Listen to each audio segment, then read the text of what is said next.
Reverse 1999 is among one of the most casual experiences in gacha gaming and one I've been playing quite a lot recently. However, there's still a lot to learn if you want to know the ins and outs of the game. Today, I'll be doing a quick tutorial on everything a beginner needs to know, namely, how to clear content fast and be able to progress your account as efficiently as possible. Well, just in time for the second global anniversary, I'll be able to cover some tips and tricks on how to get the best out of your progression, as well as getting you up to speed on the second anniversary update.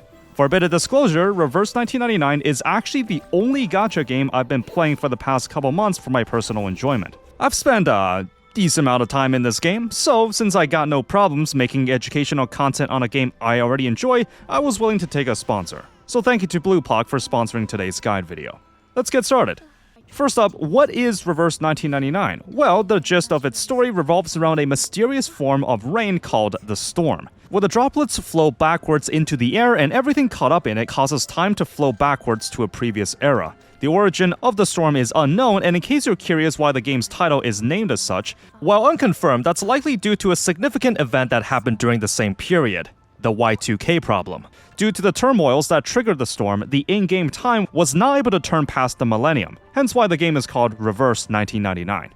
A lot of the story content plays off of existing historical events and real-life references, such as the stock market crash of 1929 or the Austrian assassination that sparked World War I. The main protagonist is Verton under the alias Timekeeper, wielding the unique ability to withstand the effects of the storm and part of the St. Pavlov Foundation. She seeks to find the source of this phenomenon and prevent it. Meanwhile, the opposing faction, Manus Vindictae, seems to embrace the storm and wants to utilize it to plunge the world further and further into the past, and their motives are not fully clear.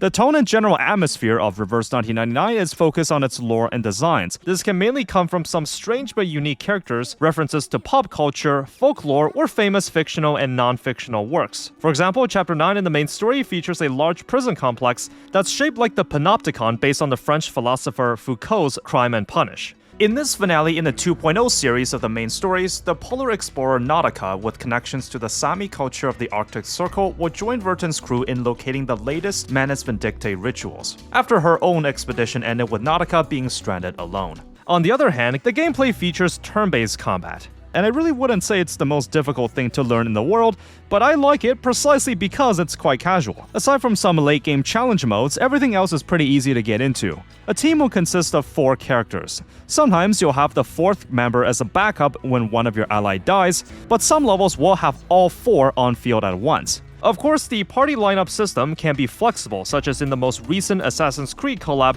where 5 characters could be on field at once. You never know what might happen in the future.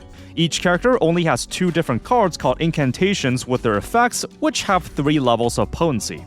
During your turn, the spell dock will be filled with random cards from your party members. You can tap one to add it to the queue, and when the entire queue is filled, your spells will be played in that order. You can also move a card to the dock, costing a slot in the queue. Whenever 2 of the same cards of the same rank are next to one another, they will combine and level up its effects up to level 3. Whenever a character's card is played, merged, or moved, they will gain 1 Moxie point. When it's filled to 5, you get their ultimate skill in the spell dock next turn, which can be used just like a normal spell. This is basically common sense, but you'll want to stack your buffs and debuffs to lead the queue and have your heavy hitting spells last. While I typically don't move spells at a whim unless I really need a character's ult, if you run into a case where 2 cards crisscross one another, then you can potentially gain 3 Moxie points with just 1 move. 1 from moving the card, and 2 from the spells merging. There are a lot of custom status effects in the game as it's been live for 2 years and mechanics have gone a bit more complicated, but this is how the game is generally played. Your team lineup should ideally consist of 1 or 2 damage dealers, a healer, and a support. There's an afflatus elemental system, where an advantageous element will deal a bit more damage to another. To be honest, only your damage dealer should be accounted for as advantage element, while other supports don't need to be.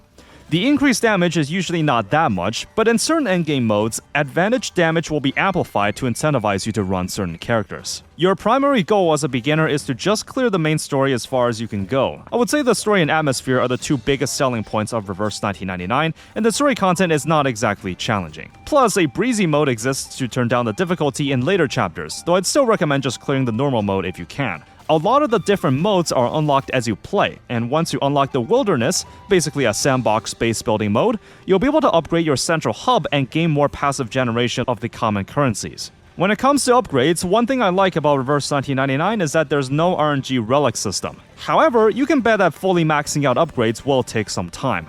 Each character can be leveled and ascended using their respective currencies. Basically, every time you perform an ascension, called Insight, their level gets reset back to 1, but their overall power level is still higher, all the while getting additional passives. The 5 and 6 stars can undergo 3 ascensions, with their absolute level cap being 60. Their stats can be further increased by leveling their resonance, which takes on the form of this grid containing Tetris-like blocks that buff certain stats. The higher the resonance, the bigger the dimensions of the grid, and the better buffs become.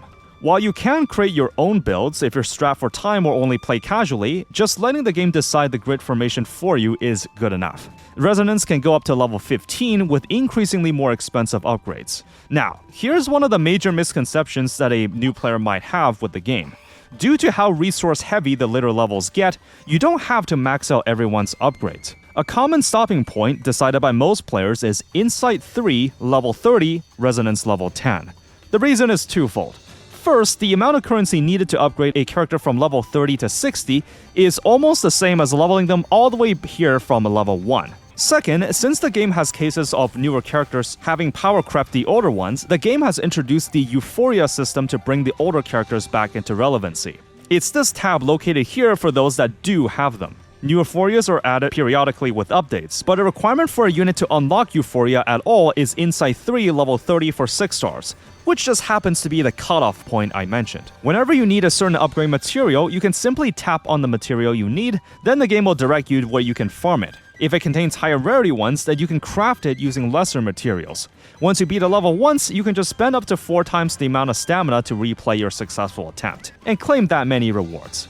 In addition, you may have noticed that there's a lot of shortcut keys to navigate around the menu, such as one-click collect all buttons, making it pretty friendly towards casual gamers. You may also have noticed the slot below each team member. This is the side tube or where the gear slot goes. You do not have to pull this from the gacha. Instead, it's bought in the shop using farmable currency, though the newest ones will drop from the current events shop. These are upgraded with their own materials and can be limit broken to increase their potency. This is done with a special side tube called Gluttony. This is given out in extremely low quantities, so if you're starting out, I'd encourage researching if you like to use one to limit break a side tube. Speaking of the shop, what should you buy as a beginner to maximize your progress? First off, if there's an event happening, you always want to prioritize your stamina to get the event currency, as the deals in the shop are better than elsewhere. Always strive to clear out the event shop before moving on to other farmable materials. If we head into the regular shop, we'll start here. The Tracks of the Lost token can be obtained by just pulling on the gacha, but you also get a decent amount by doing the weekly missions. The first priority here is buying the Unilogs, as these are used to pull on the gacha. This takes precedence over everything else for the simple fact that you can't farm this with stamina. Other worthwhile purchases include the Polarization and Enlightenment currencies. These are used for upgrading side tubes, and just as the Unilogs, you can't farm for these with stamina. You can buy the common currencies with other upgrade materials, but I wouldn't do that unless you're really in a hurry. The same logic applies to the Album of the Lost shop. My personal recommendation is to hoard these until you really need it, as you only get these when you pull from the gacha. 10 can be exchanged for a single pull, so I just save these for a rainy day when you just need that extra bit of push to get the character you want. In the side tube shop, these are added here after their initial event ends, so you can still pick them up in case you missed out on previous patches. You get 10 of these special rainbow tokens after running your daily 2 attempts in the Numa analysis stage, which doesn't take stamina by the way. But you can farm it further with stamina for a lower drop rate. This means, naturally, you'll be able to buy one on discount every 3 weeks, or a regular price side tube every 30 days. Given that these are less necessary than actual character upgrades, feel free to take your time with these. 5-star side tubes exist as well, though they're typically more niche in their effect, and I prioritize the Polarization and Enlightenment tokens instead. You get the Honoric Fluid currency from participating in the Limbo late game mode. The more stages you complete per rotation, the more you get. Naturally, you likely won't be able to clear all the stages as a beginner, and that's fine. With whatever you have, your priority here is the Dissonance Crystals and the Monthly Crystal Casket. These are the materials needed for upgrading Resonance. Why buy these? You guessed it, no way to farm these with stamina. The Crystal Casket allows you to pick one of 4 crystals needed to upgrade Resonance past level 9, so you'll need at least one to push a unit's Resonance to 10. Everything else you can ignore unless you really need one of the materials. Limbo has 2 different sub-modes, and as long as you participate while clearing the furthest level you can, you'll get a steady supply of these. Just a warning, Limbo and certain other endgame modes will require 2 or more teams to tackle, as the game will not let you use the same units used to win the first half of the stage. For the sake of being a beginner guide, I will not be covering Reveries in the Rain, which is basically the true endgame mode. This also gets updated frequently with new levels and power-ups. Not to mention letting you borrow a maxed out support unit in your teams. However, this is still rather important to participate in, and I found that this is new this year ever since I took a break. Basically, this is where you can get the currency to unlock an older character's Euphoria abilities, which will make them up to par with the newer units. New Euphoria abilities are added over time, so you likely won't have to worry about your favorite characters losing relevancy. Just a heads up, the rate in which you get these upgrade materials are very limited, so be sure to research and check if unlocking one's Euphoria skills are truly worth it for your account. Next, I will be briefly talking about the Gacha system. Character rarity is split across 2 to 6 stars. Typically, only the 5 and 6 stars are competitive late game, but certain low rarities still have their niche uses once in a while. The 6 stars have a 1.5% base chance of dropping, 5 stars having an 8.5%. The hard pity is at 70 pulls, but a soft pity kicks in past 60, so you'll likely get it by then. The rate up chance is 50% with a second rate up guarantee. The gacha rules seem pretty standard, if you ask me. However, there's a reason I like playing this game personally. Once a new character has been released for more than 3 patches, that's around 3 or 4 months, they will be added to the standard pool. This means even if you lose the 50-50 coin flip, you'll still get a wide variety of characters. In addition, there's no weapon banner type in the game, only characters. There are also rerun banners and a special 100% rate up banner type called Ripples on the Water. In addition to letting you select the rate up target, the first 10 pull on each banner is discounted, and the first time a 6 star is pulled, it's guaranteed to be the one you selected. This is specifically for rerunning older characters that have a Euphoria upgrade, hence why the discounts for the banner. The pity counter for all the banner types will be retained for their respective ones too. However, certain exceptional cases such as anniversary units are truly limited, and you will need to wait for a rerun before you can get them again. Such as the case with Nautika, the current release anniversary character, whose surname references Roald Amundsen, a fearless Norwegian explorer that led expeditions into the unknown Arctic, which also happens to be the setting for Chapter 10. In this finale in the 2.0 series of the main stories, the polar explorer Nautika, with connections to the Sami culture of the Arctic Circle, will join Verton's crew in locating the latest Manus Vindictae rituals, after her own expedition ended with Nautika being stranded alone. You probably expected this, but limited characters are particularly strong. Nautika is that knob turned up to 11. If there is a must-pull unit in the game right now, it's gotta be her. If you ask anyone playing the game in its current patch, Nautika is a self-sustaining powerhouse that can basically solo the majority of content in the game. She's actually relatively easy to use, but some of her mechanics might be a little daunting for new players, so we'll break it down really quickly. Nautika serves as a main damage dealer role, belonging in the spirit of Flatus. She focuses around the Blood Tithe keyword, where she gains more power the lower her health is. Luckily, most of her abilities will deduct health, but also provides built-in healing as well. Everything sustains quite nicely, so as long as you watch her health total, there shouldn't be any problems. Nautika's best ally is Semmelweis, who will also be on a rerun banner for this patch. She buffs allies with increasing potency as their health goes down, which is a perfect match for Nautika's kit. In addition, Modir will be arriving on the second half of the patch, who is a sub-DPS with the Beast of Flatus for ultimate-based teams. This patch will also give out a free copy of Ulrich, a support for Dynamo teams belonging to the intellect of Flatus. Given that Lucy, the first anniversary character, who is also the de facto DPS for the Dynamo archetype, she will also be on a rerun for the second half of the patch. There's also a new 5-star, Buddy Fairchild, who will be given out as well, including 5 free dupes. As you can see, he is a squirrel. Reverse 1999 also doesn't shy away from some very unique designs. A lot of them carry references to real-life historical figures. Now, there's no set instructions on building a good team with a beginner account, as who you get from the gacha will largely depend person to person. However, if you ever want some pointers or team suggestions, you can also view the comps that other players are using in-game, as the powerful units tend to be used more often. The second global anniversary also gives other goodies worth considering, such as a free portrait selection of one of your existing characters in the standard pool, which actually extends all the way up until the version before this one. I would save this until the very end of the patch after you hauled in your new characters in the gacha to see which one you like. There's a total of 30 free pulls, as well as a $30 bundle that lets you select any 6-star prior to the current patch of the game, as well as 10 pulls on top. This anniversary patch will release Chapter 10 in the main story, which is meant to tie in the current arc spanning across the previous 2 chapters as well. You can get early access for it in the current patch, though I would just recommend getting caught up in the story up to this point. Also, if you play with the English dub, you may have noticed that characters will speak in their native languages or accents, which is a cool feature in the game. Usually those who seek to find me are looking for trouble. I'm glad you're one of the exceptions.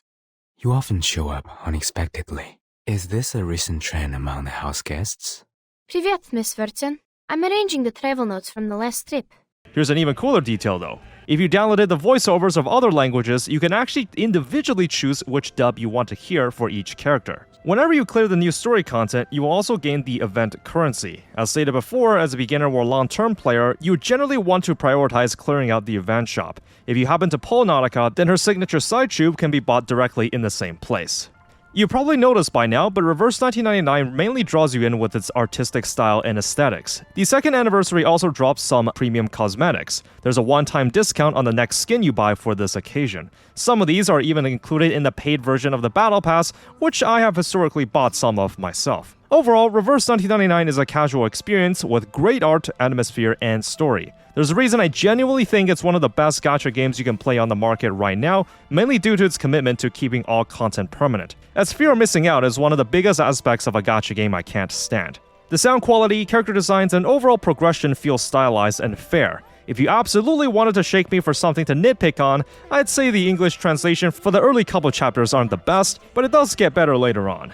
Anyways, I hope this guide video was able to provide some guidance on how to get the most out of your new account, and an introduction on what you can expect out of the game's second anniversary patch. Let me know what you think of Reverse 1999 and other tips that you might have. Thank you for tuning in, and thank you again to BluePock for sponsoring today's guide video. If you haven't already, download the game using the link in the description below. I appreciate you for watching, remember to spend moderately, and always remember, have fun out there.